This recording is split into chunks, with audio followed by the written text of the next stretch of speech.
From the moment I picked up a comic book and was introduced to the larger fandom, the debate has always raged on. Marvel or DC? Who makes better comics? Who has better stories? Who has the better villains, better movies, better games? But there's one area where the competition isn't even close. One universe has perfected the art of the legacy character, creating a living, breathing history, and for the most part, a seamless transition, while the other often seems to struggle with the very concept. So why does DC do legacy characters better than Marvel? In this video, we're going to make the case that when it comes to legacy, DC Comics do it better. But before we go on, what is a legacy character? A legacy character is a newer character who adopts the established mantle, code name, or persona of a pre-existing hero. It's not just a sidekick or a replacement. A true legacy character is a successor who takes on the mantle of a previous hero, building on their legacy while adding their own unique identity. The key is that the legacy endures. It's not a temporary costume swap, it's a permanent or long-term changing of the guard that enriches the mythos. Legacy characters have been a staple in comic books from the golden age of comics up to the modern age. Comic book creators have used legacy characters as a way to retire old heroes, introduce newer characters, and add fresher stories to that specific universe. Marvel and DC have both dabbled in the pool of legacy characters and have done a good job of elevating some of them to stardom, with heroes like Miles Morales, Wally West, Kamala and Terry McGinnis. Legacy characters are somewhat of a conundrum because introducing a legacy character is one of the most delicate and high-stakes maneuvers in comic book storytelling. Among the big two, DC just does legacy characters better than Marvel. I believe there are more notable legacy characters that people care about in the DC universe compared to the Marvel universe. DC's biggest strength when it comes to integrating legacy characters lies in establishing clear multigenerational dynasties or families that operate next to the main heroes, making them integral to the entire structure of the overall DC universe. Their winning formula comes from this particular setup, and that has enabled them to seamlessly integrate legacy characters into the general mythos. We see it in the Green Lantern Corps, the Bat family, the Flash family, and the overall Justice League. Take for example, the Flash.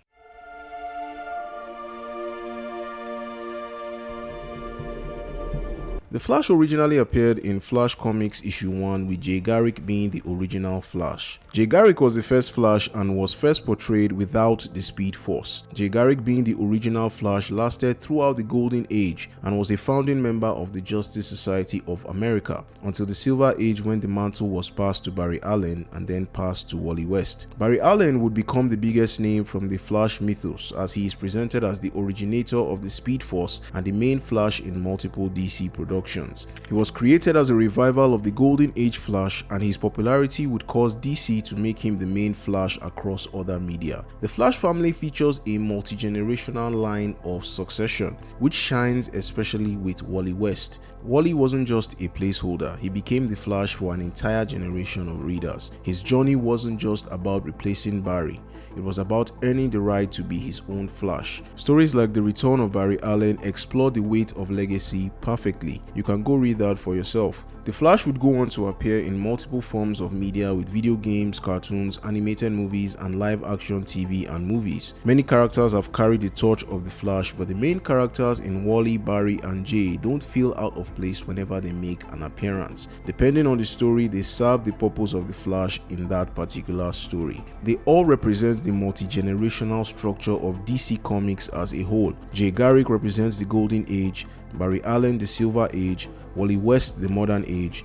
and Bat Allen the Future. Even the way they relate to the Speed Force is different. This keeps the stories fresh and presents the characters with new challenges that elevate the legacy of the Flash. This structure also presents itself in the Green Lantern Corps.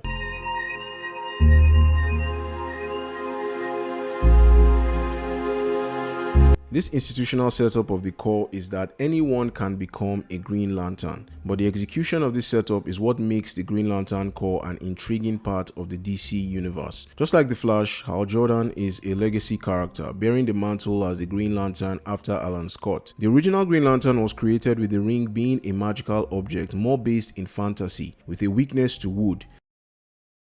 He became popular also in the 40s, but the decline of superheroes led to his retirement. Hal Jordan took up the mantle in the revival, with the Green Lantern Corps being introduced as an intergalactic police force, and the rings being more sci-fi based, drawing power from will rather than fantasy. With Hal Jordan being the main Green Lantern for the Silver Age and in the main adaptations, we are also introduced to John Stewart and Guy Gardner, his backups, and the modern era of Rayner, who were the next Green Lanterns to follow suit. Now, they aren't just introduced to fill in the numbers, they have their own personalities and their own motivations. Guy being the brash, arrogant ass, and John being the more disciplined and focused Lantern, all who had to prove themselves worthy of being in the Corps. There is no awkwardness about who is the real Green Lantern. They are all real Green Lanterns.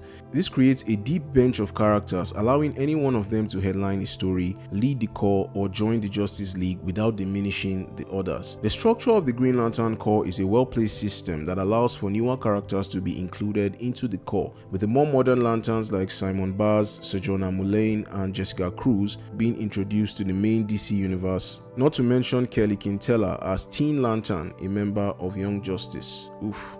That's a lot of lanterns. The Green Lantern Corps proves that the most powerful legacy isn't a torch passed from one hand to another, but a bonfire that lights thousands of torches, illuminating an entire universe. Anyway, who else? Oh, that's right, the Bat family.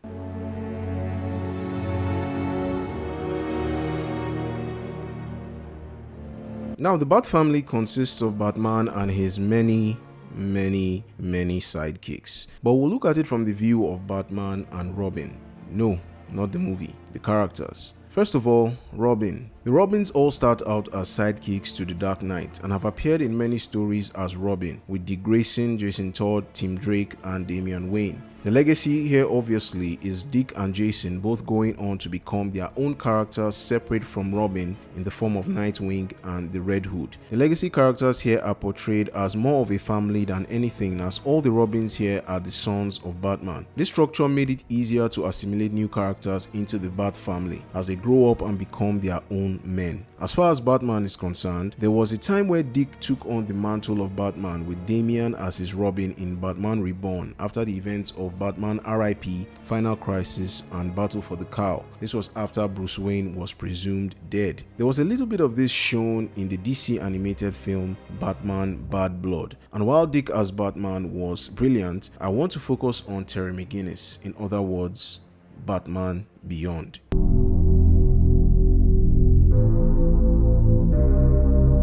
Now, this was a beautiful continuation of the legacy of Batman. Terry McGinnis is introduced as someone with the drive to fight crime, stemming from the loss of his father, and with a suit designed by Bruce, he decides to fight crime as the new Batman. The central theme here is evolution. The story of Bruce Wayne doesn't end with him wasting away into a grumpy old man, but a new sense of purpose in continuing his mission as Batman. The setting is a futuristic world that brings about new villains, new challenges, and new methods. It presents the opportunity for evolution, and Terry rises to the task. Unlike all of his Robins, Terry wasn't trained by Batman. He doesn't fight the way he does, but the commitment to justice remains the same. Bruce isn't a father figure trying to mold a soldier. He is the man in the chair who trusts his agent's instincts. The show proves that a legacy character can improve on the original while respecting the core theme of Batman. It shows that the world still needs a Batman, and Terry proves that the symbol is bigger than Bruce Wayne. It can be carried forward by someone with a different background, a different personality, and a different heart, but the same unwavering moral compass. It's the ultimate proof that Batman was a success. DC has set the structure in place for legacy characters to come and thrive in the DC universe. Not all to great success, but the system has produced way more hits than misses. This is why the Bat family has grown from Batman and his sons to a shit ton of people. In fact, scientists say that by 2030, we will all be part of the Bat family. Fact!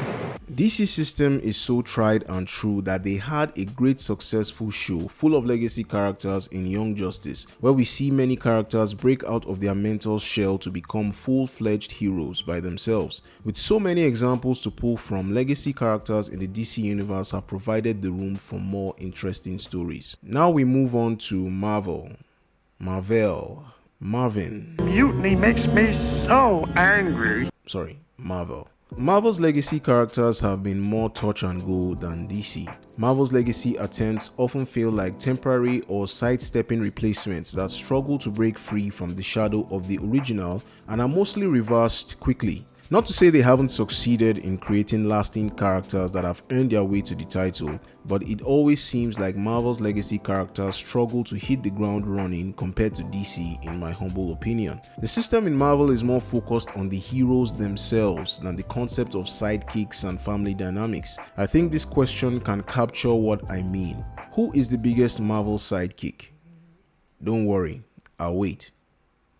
The reason you are struggling to bring up any is because Marvel don't really dabble into that side of storytelling. There is no multi-generational structure to draw from, and that makes it harder to integrate legacy characters into the mix. Either the sole hero is the focus or the team is the identity. The irony is that even though Marvel have many teams like the X-Men, Fantastic Four, the Defenders, Guardians of the Galaxy, the Annihilators, Squadron Supreme, Thunderbolts, Midnight Suns, the Avengers, the New Avengers, the Mighty Avengers, the West Coast Avengers, Young Avengers, the Dark Avengers, the Savage Avengers.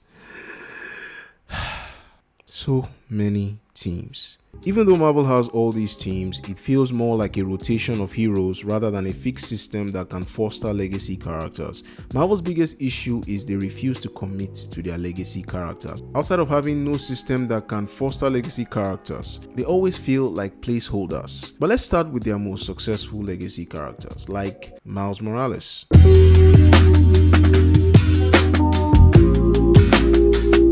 Miles Morales is arguably the most successful and important legacy character introduced in the Marvel Universe, the second most prominent Spider-Man, but his success comes with a unique set of circumstances and challenges that perfectly illustrate both the potential and the pitfalls of legacy in Marvel Comics. Now, the initial integration of Miles Morales was perfect. He was introduced in another universe and the Spider-Man there was dead, creating a void that he could easily fill. It created a profound and tragic connection to the original Spider-Man. He felt responsible for Peter's death, fueling his drive to live up to the name. He has a completely different background, different supporting cast, different problems, and the burden of being Spider-Man. He was also given different powers compared to the original Spider-Man. Marvel created the ideal situation for Miles to thrive, but Marvel, being Marvel, fell into the age-old trap of turning Miles into Peter 2.0. After Secret Wars, they merged both universes and brought Miles into the same universe as the original Peter Parker, because of course they did. Here, he wasn't made to walk on his own. He was a backup, a sidekick to Peter. He was fighting the same villains. He was being sucked into the world of Peter by being the Spider-Man in training rather than his own fully recognized hero. Miles Morales is a success as a character that cannot be denied, but also a complicated one as a legacy character in the traditional sense. The writers in Marvel Comics just did not know what to do with him. I mean, this comic book run was absolutely awful. And yes, I know it's a what if. It was like the person that wrote that was drunk. Luckily for Miles, he's appeared in TV, games, and movies that make him better than what the comics portray him to be. And this provided a blueprint for Miles comics to become better. Now he's on his own with better stories and a budding rogues gallery. Better late than never. Miles Morales, while successful, could have been better if Marvel had just got out of their own way in letting him be himself, instead of trying to attach him to Peter Parker. He succeeded because his initial story followed the perfect legacy blueprint. A heroic death creating a vacuum, a new hero rising to meet the challenge with a unique voice and power set, and a journey to earn the mantle. He became complicated when Marvel integrated him into the main universe, forcing him to coexist with the original. Miles Morales shows what to do and what not to do in trying to integrate a legacy character. And of course, we have Miss Marvel. Kamala Khan was introduced to the Marvel Universe in 2014. She was introduced as a fan of heroes who idolized Captain Marvel, so much so that when she got her powers, she literally transformed into Carol Danvers, blonde hair and all. I really like the story of how she got her powers. Literally turning into her idol turned her away from wanting to be her idol. Her path to becoming a hero isn't the same as Captain Marvel. She was introduced as an addition, not a replacement. She didn't become Captain Marvel, she chose chose Miss Marvel as a tribute to her favorite hero. She wasn't trained by Captain Marvel, she has no personal connection to Captain Marvel, and she learns the hard way to be a hero. Kamala writes fanfiction, debates superheroics with her friends, and dreams of being like her heroes. This made her instantly relatable to the comic reading audience itself. Her stories are as much about navigating her family, her culture, and her high school life as they are about fighting villains. Her family and friends are integral to her stories, not just background characters. She has developed her own villains with ties to her personal life and the themes that surround her, not just fighting the same villains as Carol Danvers. And just like DC's Dick Grayson and the Teen Titans, she breaks off from the Avengers to lead her own team in The Champions, which was well received by critics and fans alike. Miss Marvel has appeared in TV, video games, and her own live-action TV show, which was well received by the critics and fans alike. Outside of the fact that the creators of the show made the worst decision in making her powers constructs like she's Green Lantern, it was still a great show. Now, if Marvel can just get on the same page on whether she's an Inhuman or a mutant, we can get back to telling interesting stories instead of the confusion in the comics. Apparently, she's a hybrid, so yeah. Anyway, Miss Marvel is one of those legacy characters that was just done right, with the central theme of how heroes inspire others to be better versions of themselves. Marvel did Kamala Khan right by avoiding almost every pitfall of their usual legacy model. They didn't replace the original hero, they introduced a glorified fan who was so well written, charismatic, and grounded that she earned her place in the universe on her own terms. Who else? Let's see. Oh yeah, X-23. Laura Kinney. Laura Kinney is also a great legacy character in the Marvel Universe. Making her first appearance in the X-Men Evolutions episode X-23, Laura's story was about establishing herself as a character before assuming the mantle. She wasn't a willing successor or a fan. She was a living weapon created to be a killer for the facility that created her. She was engineered, tortured, and conditioned to be an assassin. This creates a tragic and compelling reason for her existence. She isn't trying to live up to Logan. In fact, she's trying to escape being in his shadow. In fact, her trauma leads her to track Logan down to kill him because she wants to be free of being a weapon and prevent another clone being produced. Her story is about finding her humanity again after her mistreatment at the facility.